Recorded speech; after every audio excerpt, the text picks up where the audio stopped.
Please raise your right hand and repeat after me. I, Donald John Trump, do solemnly swear.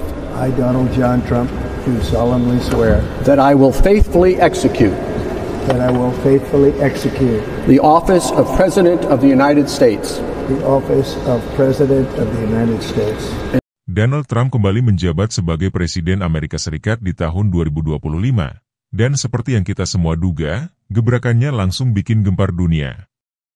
Dari kebijakan kontroversial soal identitas gender hingga tarik ulur hubungan dengan negara lain, ini dia sederet kebijakan di awal kepemimpinan Trump yang membuat dunia terbelah. Langkah pertama yang langsung bikin geger adalah pengakuan Trump bahwa pemerintah Amerika hanya akan mengakui dua jenis kelamin, laki-laki dan perempuan. Kebijakan ini langsung menuai kecaman dari berbagai kalangan, khususnya komunitas LGBTQ. Trump menyebut ini sebagai kembali ke dasar, tetapi banyak pihak yang menganggap langkah ini adalah kemunduran besar untuk hak asasi manusia. Siapa yang tidak tahu TikTok? Setelah sebelumnya diblokir oleh presiden sebelumnya, Trump justru menunda pemblokiran aplikasi ini selama 75 hari. Katanya sih, buat nego bagi hasil 50-50 dengan Amerika. Jadi, TikTok tetap aman sementara waktu. Tapi banyak yang bertanya-tanya, apakah langkah ini benar-benar soal ekonomi, atau sekadar strategi politik? Trump juga melanjutkan langkah kontroversial dengan menarik Amerika Serikat dari Organisasi Kesehatan Dunia. WHO dianggap gagal menangani pandemi dan terlalu dekat dengan China. Langkah ini memicu kekhawatiran global, mengingat pentingnya WHO dalam menangani krisis kesehatan dunia.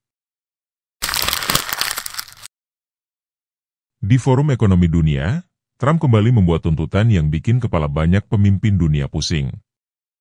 Ia meminta anggota NATO menaikkan anggaran militer mereka hingga 5% dari PDB.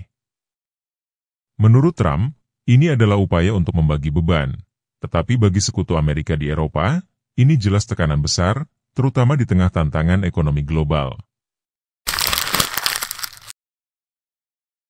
Dan yang gak kalah seru, Trump memulai apa yang disebutnya sebagai perang melawan Deep State.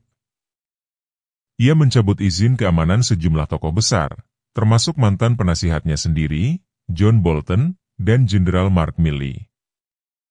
Langkah ini menimbulkan banyak pertanyaan.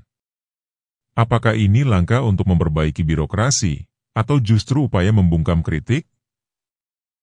Setuju atau tidak, Donald Trump selalu punya cara untuk menarik perhatian dunia. Dari kebijakan domestik hingga hubungan internasional, langkah-langkahnya selalu kontroversial dan berdampak besar. Jadi, bagaimana menurut kalian? Apakah kebijakan Trump kali ini adalah langkah cerdas, atau justru memperburuk situasi? Tulis pendapat kalian di kolom komentar, dan jangan lupa like, share, dan subscribe untuk pembahasan lainnya. Sampai jumpa di video berikutnya.